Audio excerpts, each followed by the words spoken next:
E aí, pessoal, tudo bem? Professor Beraldo Figueiredo, em parceria com o IAI Podcast, para contar histórias de São Gabriel.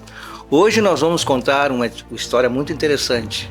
Ela é mais do que gabrielense, ela é mundial. Ela vem dos tempos idos, primários. Nós vamos contar as histórias das carreteadas heróicas. Gente, vamos estender o tapete do conhecimento para a gente resgatar de onde vêm as carretas. Perde-se no tempo a origem do carro movido a tração animal. Pertence à pré-história. O transporte no começo era com um arrastão, aqui no sul conhecido por zorra. E com o surgimento da roda, o conceito de transportes acaba mudando. As primeiras rodas, a princípio, eram feitas de madeira maciça reforçadas com travessas. O transporte também está relacionado com a doma dos animais, para tal finalidade. E existem relatos de cerca de 5.600 anos antes de Cristo, gente, de veículos com roda de madeira maciça, puxada por cavalos, na África, nos tempos dos faraó, no uso dos carros puxados com animais como camelos, cavalos, muares, bois. Na Índia asiática até elefantes usavam e moviam os arrastões pela Europa toda.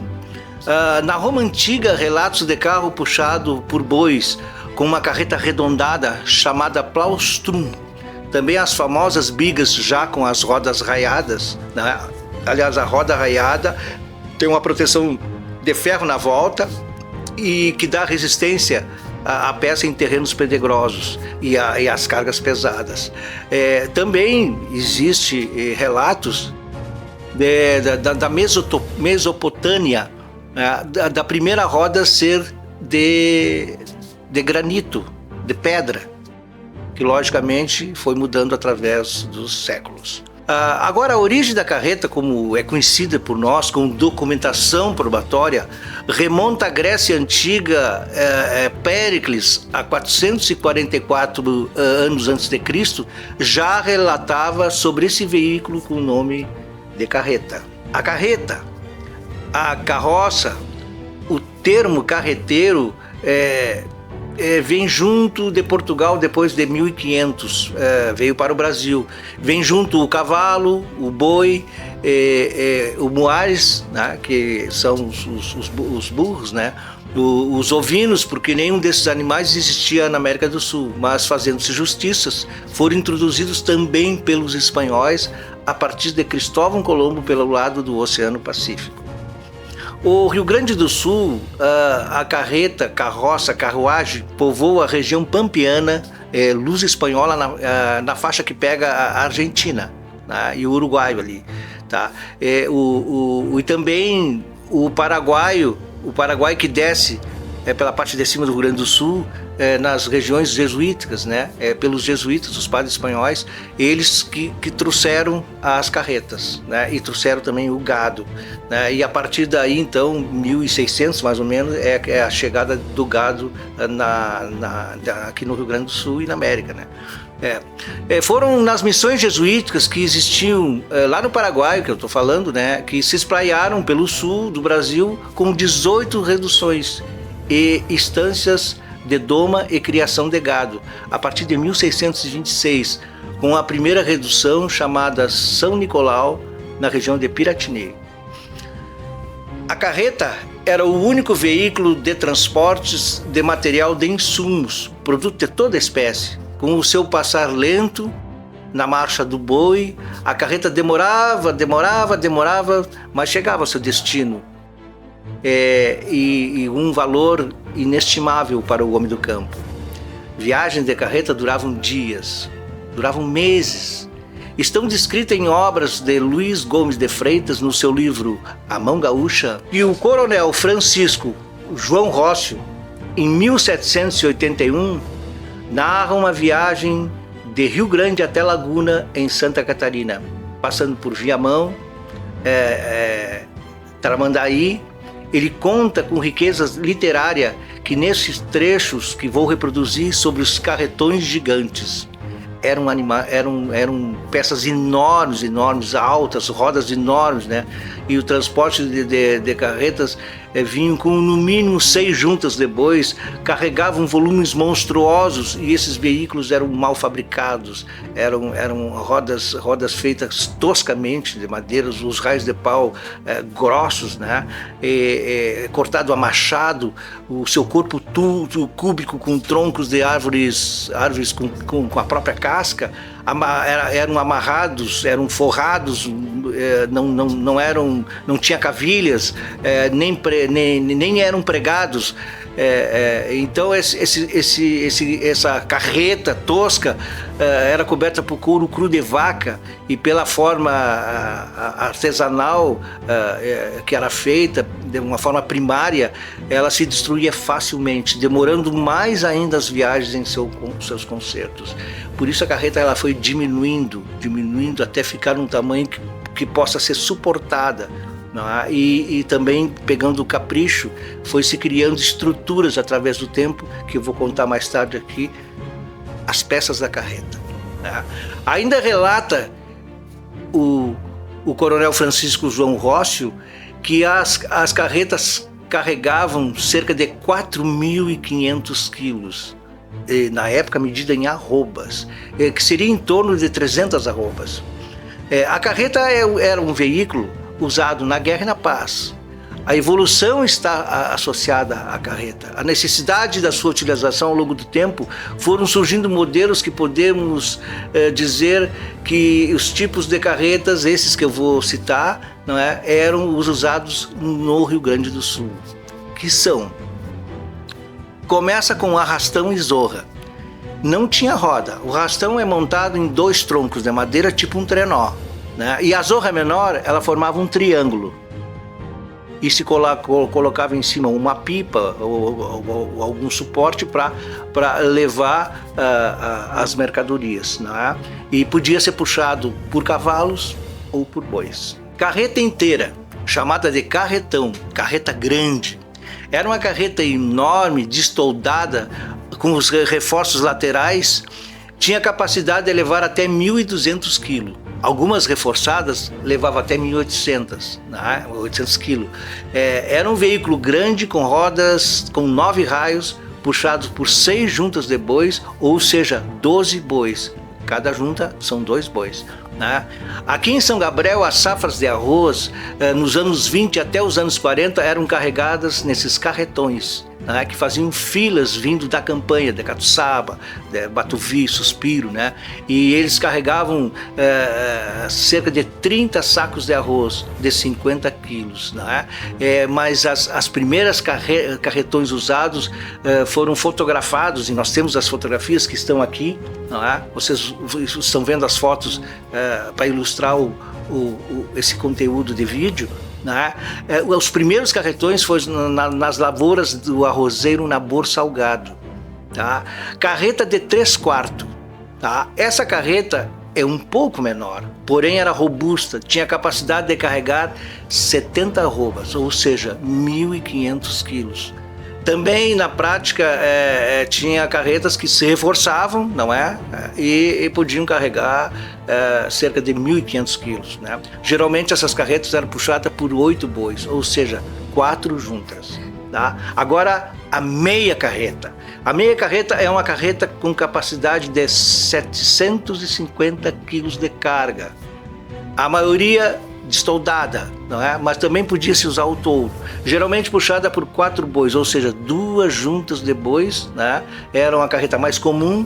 Também podia se usar com uma junta de boi, não é? Mas aí quando levasse pouca capacidade, como exemplo, 600 quilos. 1/4 de carreta, muito rara. Historicamente se sabe do seu registro, porém não se conhece um veículo, pois a carroça mais popular nesse peso usa-se cavalo, né? Também mais rápido, mas realmente era substituído por uma carroça, né? E se usava cavalo, então é por isso que ela é rara, né? A carretilha A carretilha, ela é bem portuguesa mesmo, né? É uma pequena carrocinha puxada por um boi, não é? Ou dois, no caso, né? Mas geralmente um boi. Era um carro de luxo antigamente, usado para carregar duas pessoas, um casal. As moças gostavam de passear muito, né? Muito usado na velha China. E também se perdeu no tempo porque foi substituída pela charrete, né? Pela carroça-aranha, né? E o uso do cavalo, que é muito mais rápido do que um boi, né? Na sua locomoção. Né? A carretilha foi substituída então por esses veículos, né? Até hoje se usa a charrete, né? E agora nós vamos passar pela composição de uma carreta, tá? Para você saber como que ela é feita. Né? Vocês estão vendo aqui no lado, ó, um gráfico de todas as partes de uma carreta com nome. Tá? A composição de uma carreta então é rodado, mesa, tolda e conjunto de tração. O rodado é composto por duas rodas ligadas por um eixo que pode ser de madeira ou de ferro. A roda é composta por uma massa, né? A massa, que ela é redonda, né? Onde dali saem os raios. Tá? Essa massa tem argolas de ferro para reforçar ela, né? Tá? E a massa é a parte mais robusta, feita de madeira forte do cerno, né? E delas parte o raio e que são presos ao aro de madeira, né? Que tem um orifício chamado buzina. A massa é reforçada nas pontas por dois argolões, né? Onde entra na buzina e essas peças são coladas e formam, enfim, então, a roda. Na ponta da massa tem um buraco onde vai o eixo, ele recebe uma arruela, não é? E depois dessa arruela ele recebe de madeira um elemento chamado chaveta ou cavilha, que prende a roda não deixando ela cair. Tá? O aro de madeira é formado por partes chamado de cambota, né? São partes que tu junta uma, duas, três, quatro para formar o aro. Tá? Então isso aí se chama cambota, tá, pessoal? Chama-se cambota. E a parte externa recebe a famosa, o aro, a chapa de ferro, né? Para quando bater numa madeira não quebrar uma cambota. Tá? A mesa da carreta, tá? É a estrutura feita de madeira que recebe o assoalho, compostos pelas chedas. As chedas são as laterais. Tá? Essas chedas, né, está fixada numa longa peça de madeira, né, num centro de madeira, né, onde está o cabeçalho, né, e lá na ponta é fixada a canga, né, e as duas travessas que prende a cheda são chamadas de recavém traseiro e recavém dianteiro. E as duas paredes laterais, feitas de madeira, são chamadas de espelho, formando o costado. Os muchachos são dois paus colocados na parte traseira e na ponta oposta, né? Que serve para a carreta ficar na horizontal. Então a carreta é assim, ó, tá? Então se bota os muchachos, né? E ela prende aqui, mas ela pode cair para cá. Então se põe um muchacho aqui e um muchacho aqui. E a carreta fica na horizontal, tá, pessoal? Isso é para vocês entenderem. A tolda é uma cobertura que pode ser triangular, geralmente arqueada, feita de madeira, e a cobertura pode ser de Santa Fé, né? Pode ser de couro, tecido, e modernamente se usa lata de zinco, né? O conjunto de tração é a canga, onde vai composta pelo canzil, né? A canga e o canzil entra aqui, ó, né? Prendendo o pescoço do gado, tá? E evitando que saia do pescoço, tá? E aí se coloca o ajojo. O ajojo é um pedaço de couro que prende as aspas do boi um no outro, tá? Então, olhem bem, esse cordão, né? A brocha que chama, né? A brocha pega os canzis, tá? E o ajojo pega as duas aspas. Nessa maneira, o boi sempre, um vai na direção, o outro vai também, tá? Isso mantém unidos eles numa só direção. Cambão vem ser o segundo cabeçalho colocado na outra canga. É para fazer a segunda junta, tá? O cambão, né? Ele recebe esse nome, né? Também de jugo, da quarta amarra, né? Que pega o pescoço do boi. E se tiver uma outra junta, se usa uma corrente, né? Se usa uma corrente, tá? Que se chama jugo de ponta. Tá? Para finalizar, uma peça marcante que o carreteiro é a guiada, também conhecida por aguilhada, né? Ou picana, que é uma taquara com um ferro na ponta, e esse ferro pode ser pontudo, alguns usam um gancho, outros têm uma pequena argola que faz barulho, né, num círculo, fazendo um som para a guiada quando é sacudida, né? Essa peça é manipulada e usada pelo carreteiro. Tá? Também são peças de uma carreta a caixa da boia, né? Onde tem uma cambona, que é um caneco, né, de metal, uma chaleira, né? Os mais sofisticados podiam ter uma chaleira, né? Uma panela para se aquecer, geralmente panela de ferro, né? Para se aquecer o arroz, né? O arroz é carreteiro, né? Uma gamela que vem ser o prato feito de pau, e uma colher de pau para mexer, né? E também dentro dessa caixa da boia tem os mantimentos, que é o sal, o charque, o arroz, uma cebola, e para o conserto também as ferramentas como machado, facão, martelo, né? Troquês na época se usava muito, né? E também leva um banquinho mocho, baixo, de corticeira, não é? E também não podemos esquecer a erva e o mate, né? Que é o companheiro do gaúcho, né? A quarta é uma caixa de madeira quadrada que equivale a um quarto de alqueire, uma medida antiga, né? Um alqueire tinha em torno de 14 litros e uma quarta equivale a mais ou menos 3,5 kg. Essa caixinha quadrada é para medir, né, a venda dos produtos que o carreteiro leva na carroça, como batata doce, laranja, cebola e etc, etc. Agora, pessoal, vamos falar da peça mais importante, porque até agora nós falamos das peças feitas pelo homem. Nós vamos falar dos bois. Numa carreta, os bois são atração para rodar o veículo primitivo. E esses bois são atrelados aos pares. Eu fico muito feliz em falar isso porque eu vi o meu avô amansar bois. E eu via a ternura que ele tinha com os animais, né? O apego que ele tinha com os animais, né? Interessante que a arte de amansar os bois é tornar o boi obediente e manso, fazer ele obedecer ao comando do carreteiro. Isso requer paciência. Não pode ser como domar um cavalo, tem que ser afável para não viciar o boi com o grito, né? É um trabalho de meses e meses para amansar com uma vara representando a guiada, para ele saber os movimentos da guiada. É um condicionamento lento. Os bois têm nomes e eles têm que saber disso.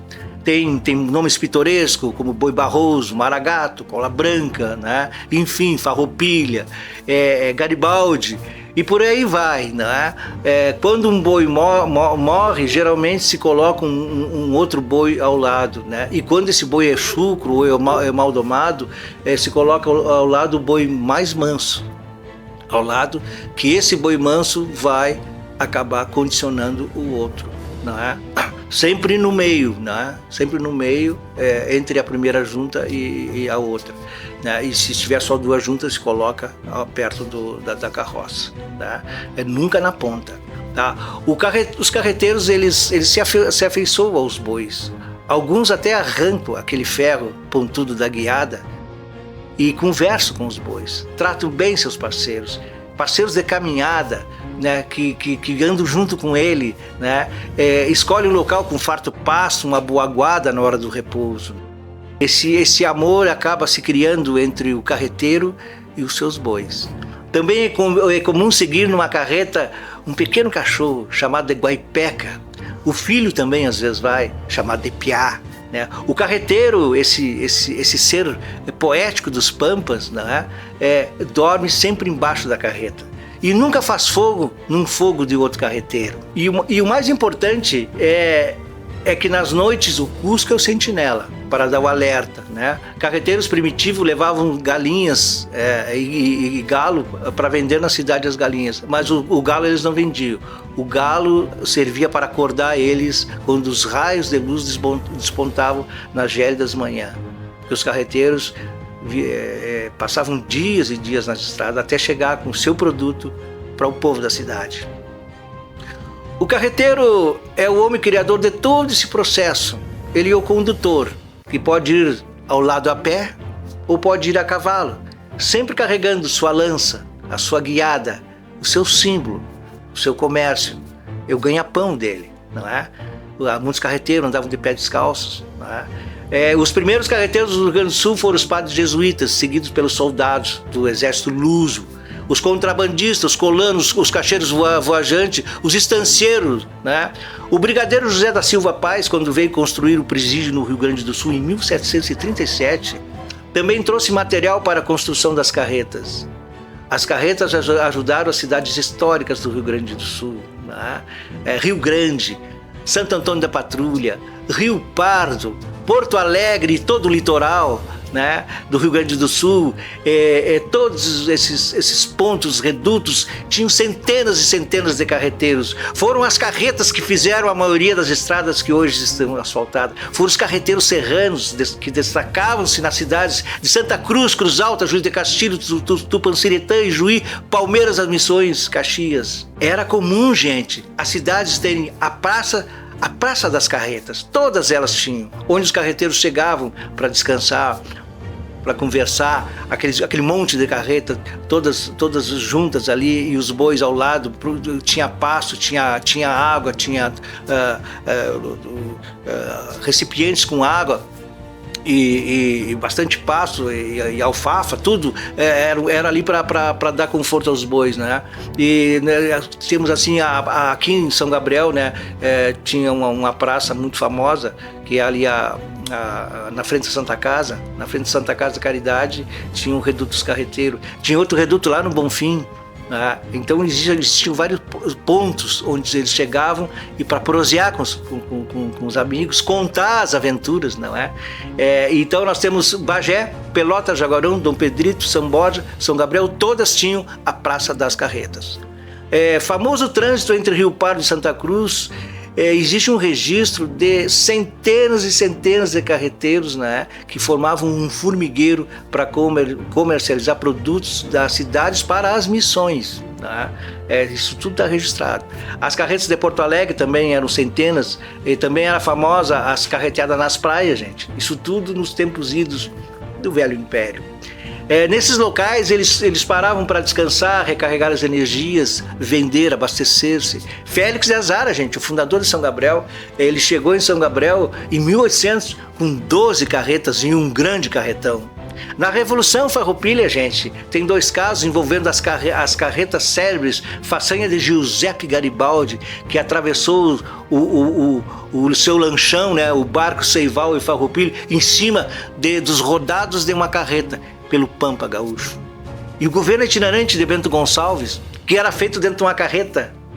E nas batalhas, revoluções, as carretas eram depósitos de munição, de armas, de mantimentos, porque as carretas eram lentas para seguir as tropas, mas eram úteis para guardar o que eles usavam. Então, gente, a carreta nas guerras servia justamente para isso, né? Para acompanhar a cavalaria, né? A infantaria a pé. Usavam-se os carroções, chamados carroções colonial, puxado também por parelhas de cavalo. No combate do Passo de Rosário, o general Alvear, das tropas argentinas, deixou muitas carretas para trás, não é? Preferiu colocar fogo nelas do que deixar para os inimigos. Na Revolução de 1893, a carreta mortuária marcou a tragédia Maragato, no dia 10 de agosto de 1894. Em Carovia, morreu o Gumercindo Saraiva. Foi baleado e recolhido dentro de uma carreta. Foi atendido pelo médico Ângelo Dourado, e ele mesmo ferido mandou chamar seu irmão Aparício Saraiva. E a noite chegou. E quando Aparício entrou na carreta, ele olhou para Aparício, viu que ele estava vivo, fechou os olhos e deixou o velho mundo dentro de uma carreta. Na Revolução de 1923, as carretas sempre presentes, carregando suprimentos, e nos relatórios de ambos os lados, quando venciam a batalha, foram abatidos vários soldados. Uma carreta com X armas, outras com farinhas de arroz. Se perdeu muitos homens em 23. Essa batalha foi em Dom Pedrito, chama-se Santa Maria Chico, que é um arroio que tem lá, não é? Ali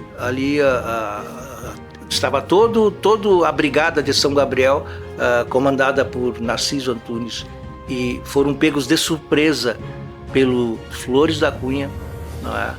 E com a sua brigada, e houve centenas de mortos. Praticamente ali se decidiu a Revolução de 1923. Monumentos e referências à carreta. Monumento ao carreteiro Distrito Otávio Rocha, Flores da Cunha. Monumento da carreta de Montevidéu, uma obra-prima feita de bronze, com 3 juntas de bois, com 2 de mudas.